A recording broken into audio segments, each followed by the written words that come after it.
The desert wind howled like a wounded animal as Owen O'Malley rode through the barren landscape of New Mexico Territory in 1878, his weathered face telling stories of hardship that his lips never would.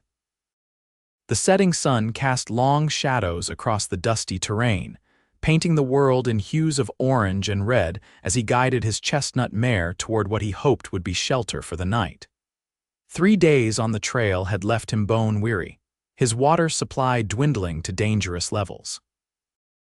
Owen pulled his hat lower to shield his eyes from the blinding sunset, scanning the horizon for any sign of civilization. A former Union soldier turned rancher, he'd spent the better part of a decade trying to forget the horrors of war by losing himself in the vast emptiness of the frontier. At 32, the lines around his eyes had deepened, and flecks of gray peppered his dark brown hair. It was then that he heard a faint whimper carried on the wind.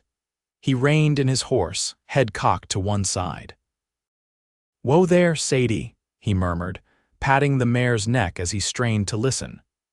The sound came again, unmistakably human this time, drifting from a cluster of rocks and sparse vegetation about 50 yards off the trail.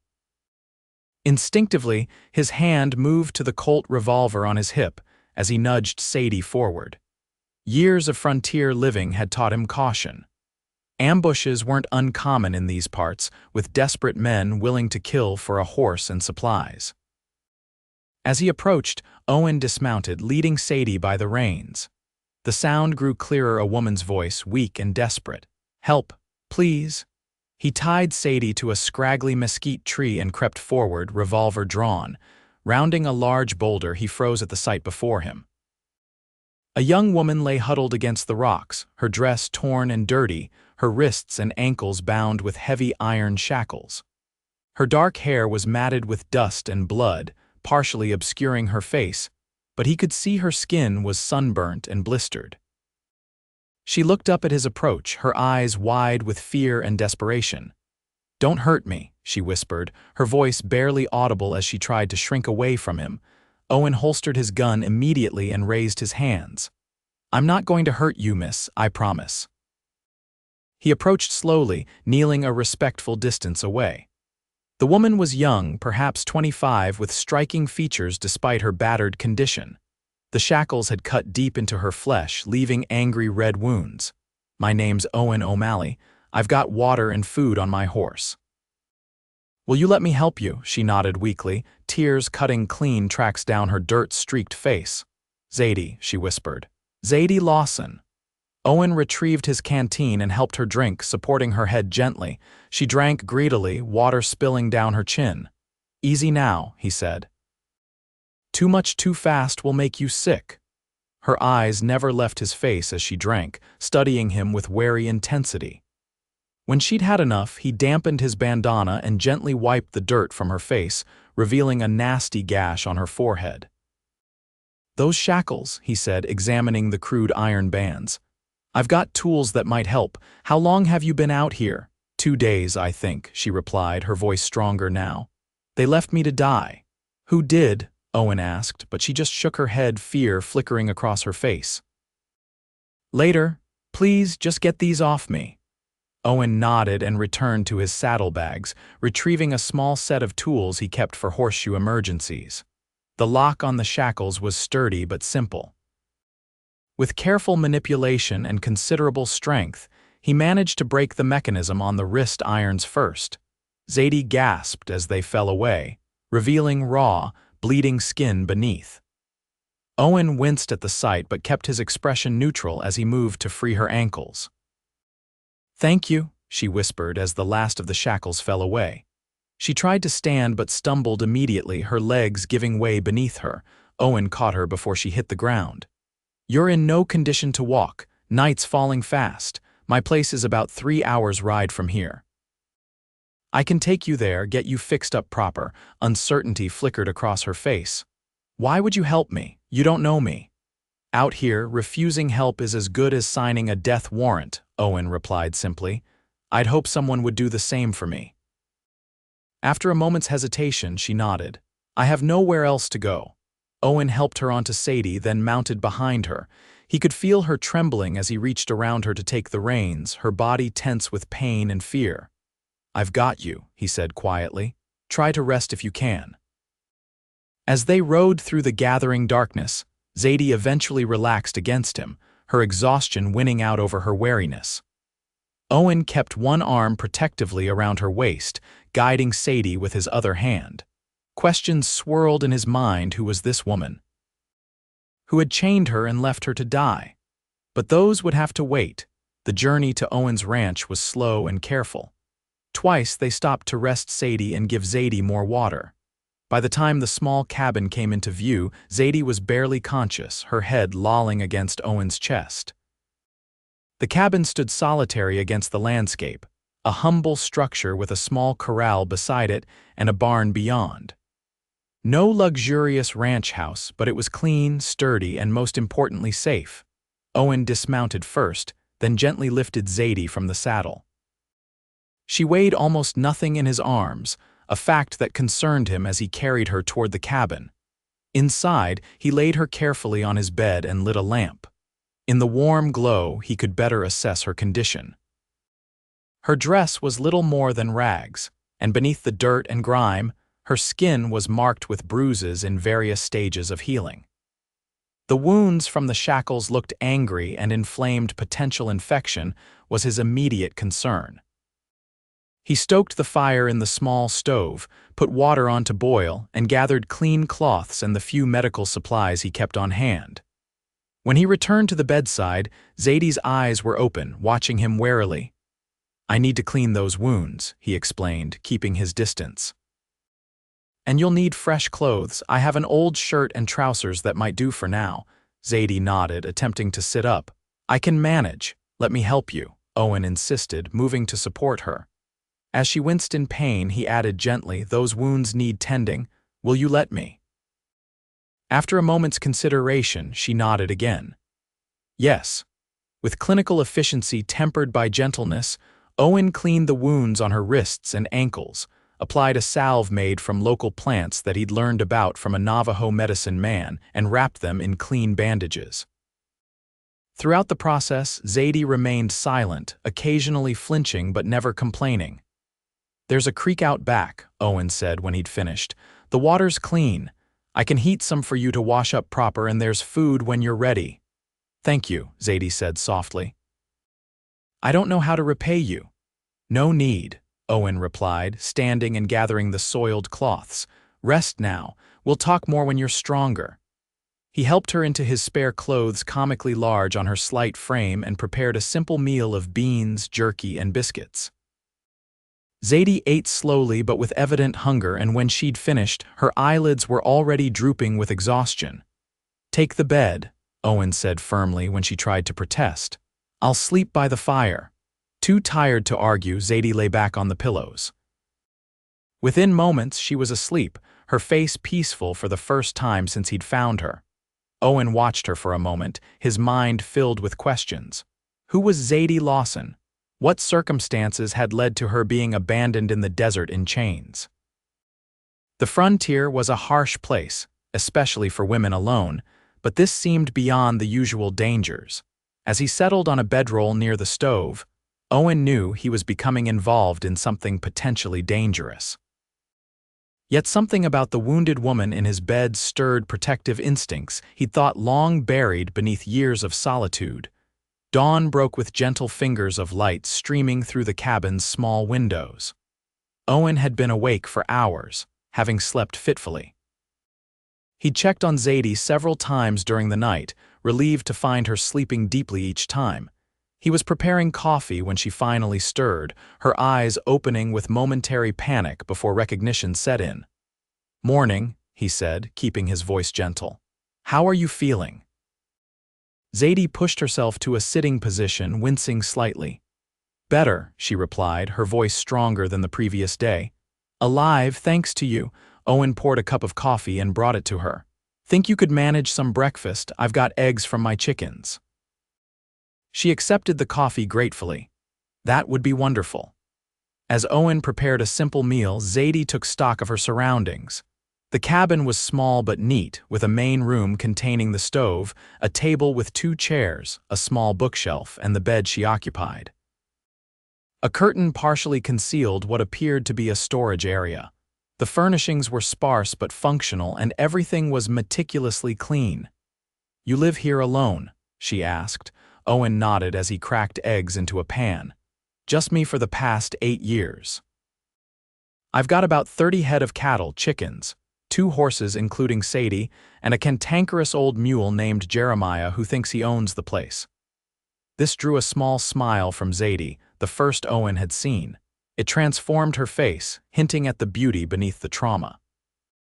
"It's peaceful," she commented.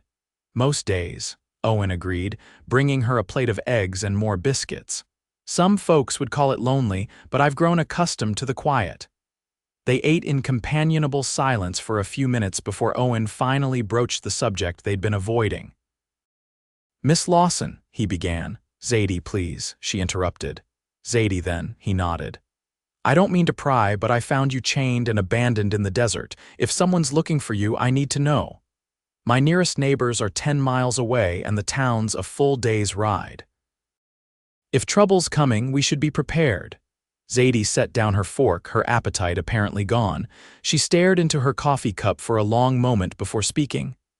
"I was traveling west with a man named Harlan Blackwood," she began, her voice flat. "We met in St. Louis. He seemed kind, respectable. Said he owned a hotel in Santa Fe and offered me a position as the manager. I had nothing keeping me in St. Louis after my parents died, so I agreed." She took a shaky breath. "Once we were well into the journey, everything changed. He wasn't who he claimed to be. The hotel was real, but it wasn't the kind of establishment he led me to believe. It was a brothel, and he expected me to work there, not manage it." Owen's jaw tightened, but he remained silent, allowing her to continue. "When I refused, he became violent. Said he'd paid good money to transport me west, and I would repay the debt one way or another. We were traveling with 2 of his men. Her voice faltered. "They kept me restrained most of the time. When we reached Las Cruces, I tried to escape, managed to alert a shopkeeper to my situation. Blackwood discovered my attempt and was furious. Tears welled in her eyes. That's when they brought me out here, put those shackles on me, and left me to die. Blackwood said it would serve as a warning to the other girls not to defy him." Owen's hand clenched around his coffee cup, white-knuckled with anger. "These men, do you know where they were headed? Santa Fe, I believe. The hotel is called the Golden Lily." Owen nodded, committing the information to memory. "You're safe here, Zadie. No one knows this place except my neighbors and a few folks in town, and none of them would have reason to mention it to strangers." Zadie looked up at him, her eyes haunted. "You believe me, then?" "I've got no reason not to," Owen replied simply. "And those shackles and wounds tell their own story." Relief washed over her face. "Thank you, I was afraid. Well, some might think I'd done something to deserve such treatment." "No one deserves that," Owen said firmly. Over the next few days, Zadie's physical condition improved rapidly. The wounds on her wrists and ankles began to heal, though they would likely leave scars. Her strength returned gradually, and by the end of the week, she was insisting on helping with chores around the cabin. Owen found himself enjoying her company. Years of solitude had made him unaccustomed to conversation, but Zadie was easy to talk to. She was intelligent and curious, asking questions about the ranch and his life there. In turn, he learned more about her childhood in Missouri, her work as a schoolteacher before her parents' deaths, her love of books and music. What he didn't tell her was that he'd made a decision. Once she was well enough, he intended to ride to Santa Fe. Harlan Blackwood wouldn't be continuing his business of trafficking women, not if Owen had anything to say about it. But for now, his priority was Zadie's recovery. He caught himself watching her as she fed the chickens or helped prepare meals, admiring her resilience. Despite everything she'd endured, there was a quiet strength about her that he found increasingly captivating. 10 days after he'd found her, Owen returned from checking on his cattle to find Zadie sitting on the porch, reading one of his books. The sight stopped him in his tracks. She was wearing an old blue dress that his sister had left behind years ago during her only visit to the ranch. It was slightly too large but far better than his oversized clothes. Her dark hair, now clean and brushed, hung in waves around her shoulders and color had returned to her cheeks. She looked up as he approached, smiling. "I hope you don't mind, I found this in the trunk under the bed." "Not at all," Owen replied, suddenly aware of how disheveled he must look after hours in the saddle. "It suits you better than its previous owner." "Your wife?" Zadie asked hesitantly. Owen shook his head. "My sister, Eleanor, she visited once, shortly after I settled here. Decided frontier life wasn't for her and returned east within a week, left half her belongings behind in her haste to get back to civilization." Zadie laughed, the sound like music after so many days of tension and recovery. "I can understand that. This is a beautiful but demanding land." "That it is," Owen agreed, leaning against the porch railing. "Too demanding for many." A comfortable silence fell between them. In the distance, the sun was beginning to set, painting the landscape in gold and crimson. "I need to go to town tomorrow," Owen said finally. "We're running low on supplies and I should check if there's any mail." Zadie nodded, her expression falling slightly. "Of course." "You'll be all right here alone. It's a full day's journey there and back." "I'll be fine," she assured him. "I've imposed on your hospitality long enough as it is. I should be thinking about moving on soon." The thought of Zadie leaving created an unexpected hollow feeling in Owen's chest. "There's no rush," he said quickly. "Winter's coming. Travel will be difficult and you're still recovering." Hope flickered in her eyes. "You wouldn't mind if I stayed a while longer?" "I'd welcome it," Owen admitted, surprising himself with his candor. "It's been nice having someone to talk to." Zadie's smile returned, warming him more than the setting sun. "Thank you, Owen." That evening, as they shared a meal of rabbit stew and cornbread, conversation flowed easily between them. Owen found himself sharing stories he hadn't thought about in years: his childhood in Pennsylvania, his reluctant service in the war, his decision to head west afterward. "Why here?" Zadie asked, genuinely curious. "So far from everything?" Owen considered the question. "After the war, I couldn't settle back into normal life. Too many memories, too much loss. I needed open spaces, room to breathe. When I first saw this valley, something about it felt right, like I could start fresh here." "And have you started fresh?" "I've tried," he said honestly. "Some days are better than others." Zadie's eyes held understanding. "We all have ghosts, I suppose." "That we do," Owen agreed, studying her face in the lamplight. "What about you? Before all this happened, what were your plans?" "I wanted to open a school somewhere out west," she said, her expression wistful. "Somewhere children might not have easy access to education otherwise. That's partly why I was so quick to believe Blackwood's offer. It seemed like a step toward that dream." "It's a good dream," Owen said. "This territory could use more schools." Zadie looked up, meeting his gaze directly. "Thank you for saying that. Some men think educating girls especially is a waste of time." "My mother was the most well-read person I've ever known," Owen replied. "Taught me more than any schoolmaster ever did." "I'd never consider education wasted on anyone willing to learn." The next morning, Owen prepared for his journey to town. He provided Zadie with detailed instructions on caring for the animals in his absence and showed her where he kept a spare revolver. "Just in case," he said as he demonstrated how to load and fire it. "Though I don't expect any trouble." Zadie handled the weapon with nervous respect. "I've never fired a gun before." "Hopefully you won't need to," Owen replied, "but better to be prepared." As he saddled Zadie, Owen found himself reluctant to leave. "I'll be back by nightfall tomorrow," he promised. "I'll be here," Zadie replied, standing in the doorway of the cabin, looking as if she belonged there.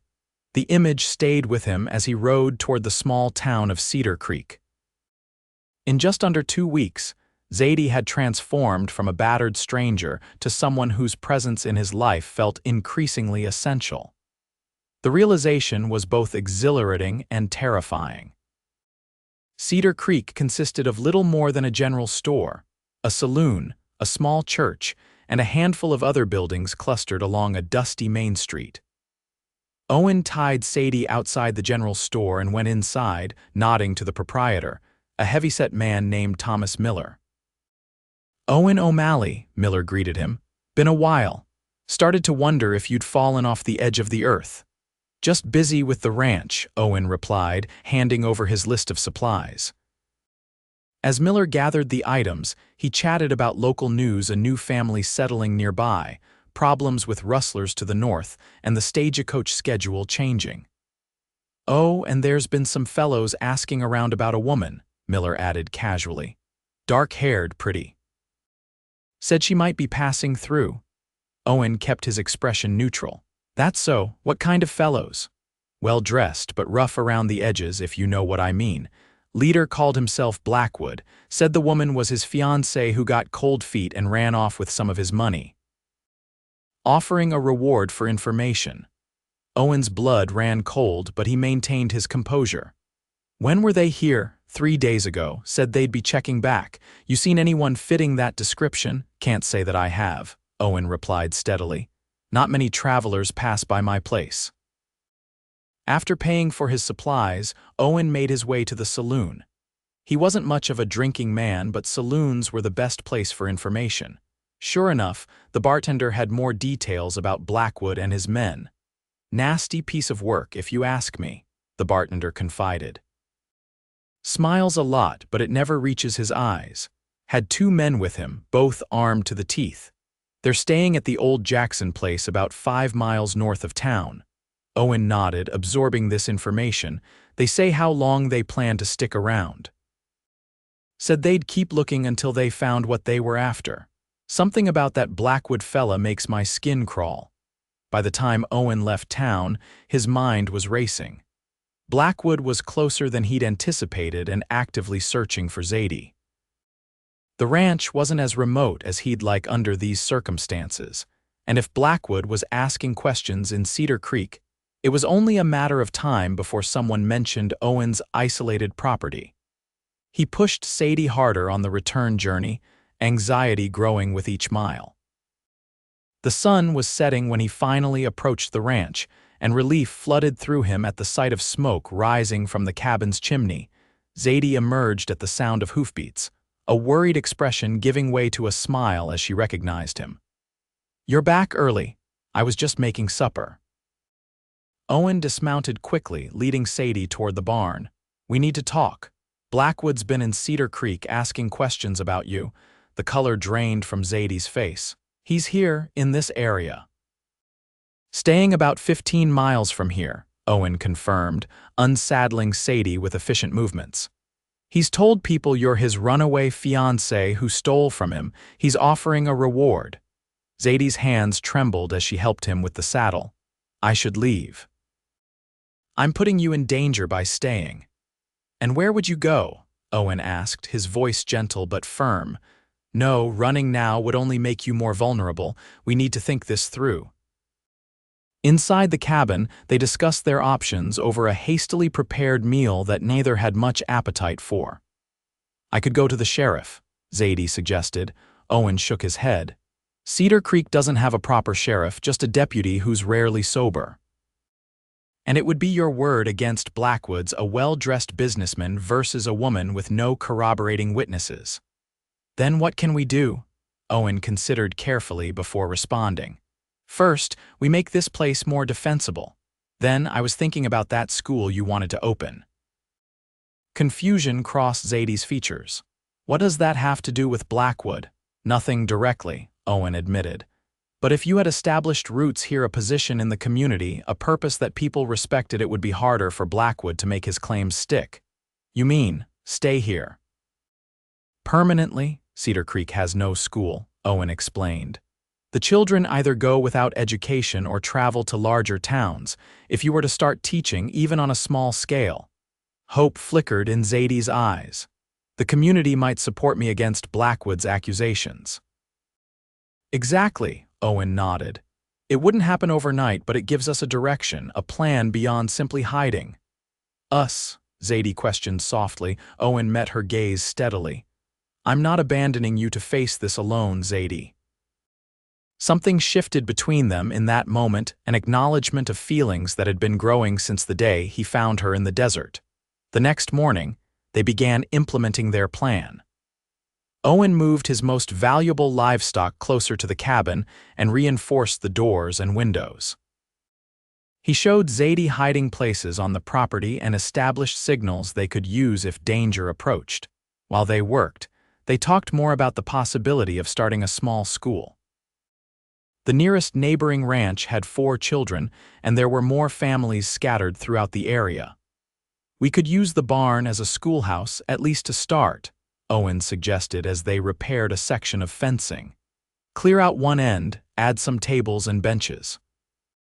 Zadie looked at him in surprise. You're serious about this? Why wouldn't I be? Owen replied, hammering a nail with perhaps more force than necessary. It's a good idea. This area needs a school, and you need a reason to be here that Blackwood can't easily dismiss. And is that the only reason you want me to stay? Zadie asked quietly. Owen set down his hammer, meeting her gaze directly. No, he admitted. But I don't want to presume anything. You came here under terrible circumstances and you're still vulnerable. It wouldn't be right for me to. To what, Owen? She pressed, stepping closer.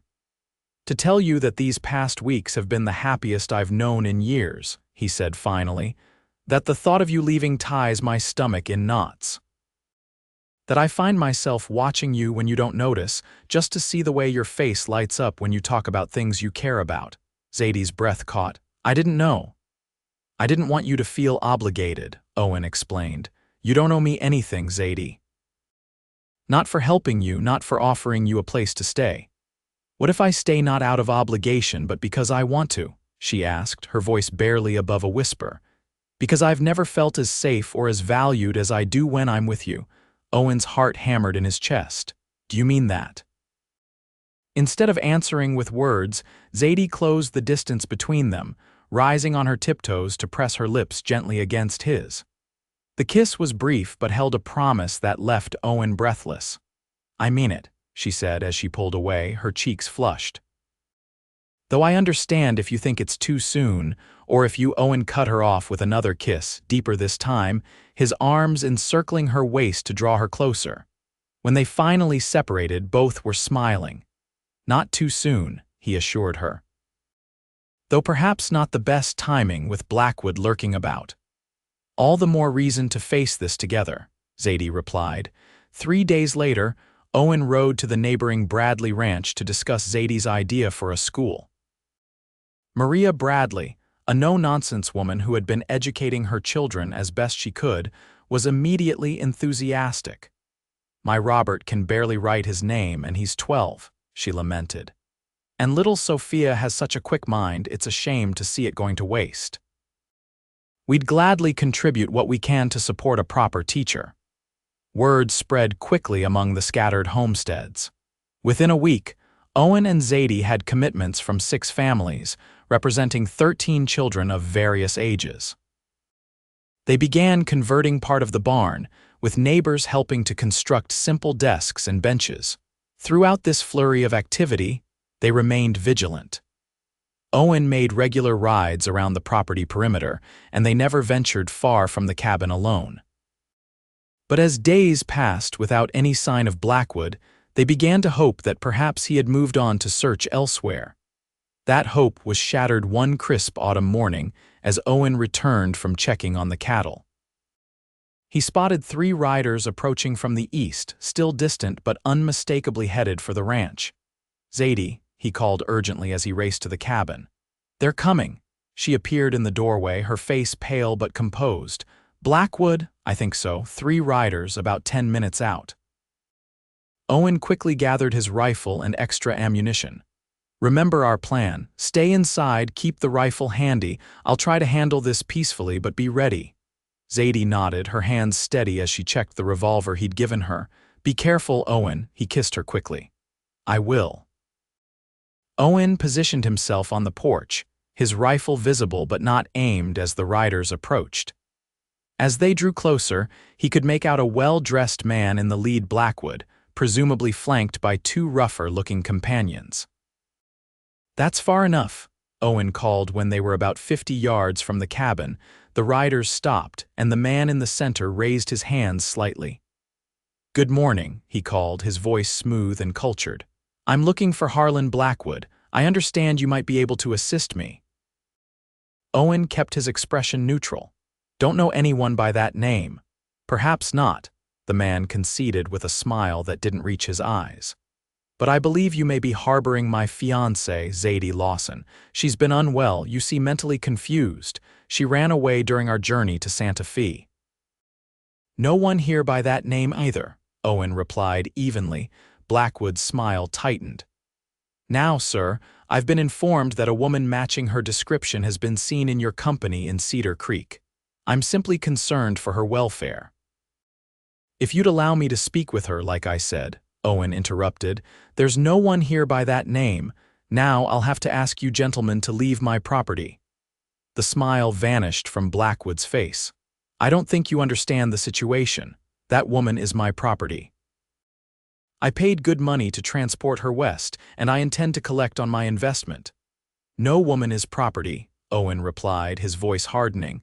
"And you'd best turn around now while you still can." Blackwood's companions shifted, hands moving toward their weapons. "3 against 1, friend," Blackwood observed coldly. "Poor odds for a hero." Before Owen could respond, the cabin door opened and Zadie stepped onto the porch beside him. She held the revolver firmly, though it remained pointed at the ground. "It's not 3 against 1, she said clearly. "And I am not your property, Harlan." Blackwood's face contorted with rage. "You ungrateful whore, after everything I've done, everything you've done." Zadie's voice was steady despite her evident fear. "You lied to me, abducted me, beat me, and left me to die in the desert." "Is that what you mean? You'll regret this," Blackwood snarled, signaling to his men. "Take her, kill him." What happened next unfolded with terrifying speed. As Blackwood's men drew their weapons, Owen raised his rifle and fired, striking one in the shoulder. The second man got off a wild shot that splintered the porch railing before Zadie fired her revolver, the bullet hitting his horse and causing the animal to rear in panic, throwing its rider. Blackwood himself had drawn a small derringer and was aiming at Owen when a shot rang out from behind the barn. The bullet struck Blackwood's arm, causing him to drop his weapon with a howl of pain. "That's enough," called a new voice as Sheriff Davis from the next county over emerged from behind the barn, rifle in hand.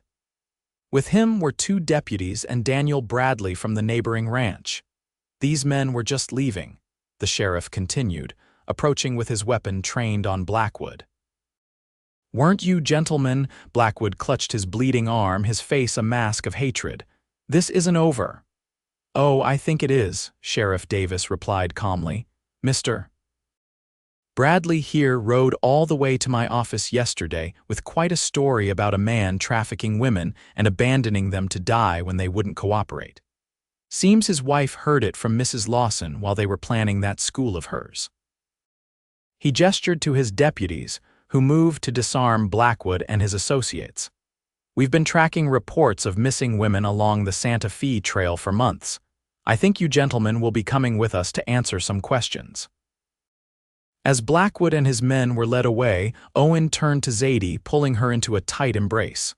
"Are you all right?" She nodded against his chest, her body trembling with released tension. "I am now." Later, after the sheriff had taken their statements and promised to return with news of Blackwood's prosecution, Owen and Zadie sat on the porch watching the sunset. "Daniel Bradley came through for us," Owen observed, his arm around Zadie's shoulders. "Maria said they would," Zadie replied. "She told me yesterday that the community was rallying behind the school idea. That's why Daniel rode to get the sheriff. They wanted to make sure Blackwood couldn't cause trouble." Owen shook his head in wonder. "In just a few weeks, you've managed to become an essential part of this community." "We've become an essential part," Zadie corrected, leaning into his embrace. "I couldn't have done any of this without you, Owen." They sat in comfortable silence for a while, the events of the day settling around them like the dust after a storm. What happens now? Zadie asked finally. Owen turned to face her, taking her hands in his. That depends on you. The school will open soon. You'll have your students. You could stay here with me for as long as you want. He paused, gathering his courage. Or forever, if that's what you'd prefer. Zadie's eyes widened. Owen O'Malley, are you proposing? Inelegantly, perhaps, he admitted with a slight smile. But yes, I am. I love you, Zadie Lawson. These past weeks have shown me what I've been missing all these years alone. If you'll have me, I'd like to build a life with you. Tears welled in Zadie's eyes as she squeezed his hands. From shackles to freedom to love, she whispered. Yes, Owen, yes, I'll stay forever. Their kiss was a promise sealed under the vast New Mexico sky, the first stars emerging to witness the beginning of their shared future. Spring 1881 found the O'Malley Ranch transformed. The barn, now divided into a proper schoolhouse on one end and livestock shelter on the other, bustled with the voices of 18 children from throughout the valley. The cabin had been expanded with a new bedroom and a larger kitchen. And in the garden beside the house, Zadie O'Malley watched her husband play with their infant daughter, Emma, named for Owen's mother. She's getting stronger every day, Owen observed, carefully supporting the baby as she attempted to stand on wobbling legs. Like her father, Zadie replied with a smile, resting her hand on the small swell of her abdomen where their second child was growing. The shackle scars on her wrists had faded to pale lines, reminders of a past that no longer defined her. Harlan Blackwood and his associates had been convicted of multiple crimes and sentenced to lengthy prison terms. The Golden Lily had been closed, its occupants freed to pursue better lives. As evening approached and Owen carried their sleepy daughter inside, Zadie lingered in the garden, watching the sunset paint the landscape in familiar hues of gold and crimson. The beauty of this harsh land no longer seemed threatening but protective, sheltering the life they'd built together. From abandoned and chained to beloved and free, it was a journey she could scarcely have imagined that desperate day in the desert. Yet here she stood, surrounded by love, purpose, and possibility. Coming inside, Owen called from the doorway, his silhouette framed by the warm light of their home. Yes, Zadie answered, turning toward him with a heart full of gratitude. I'm coming home.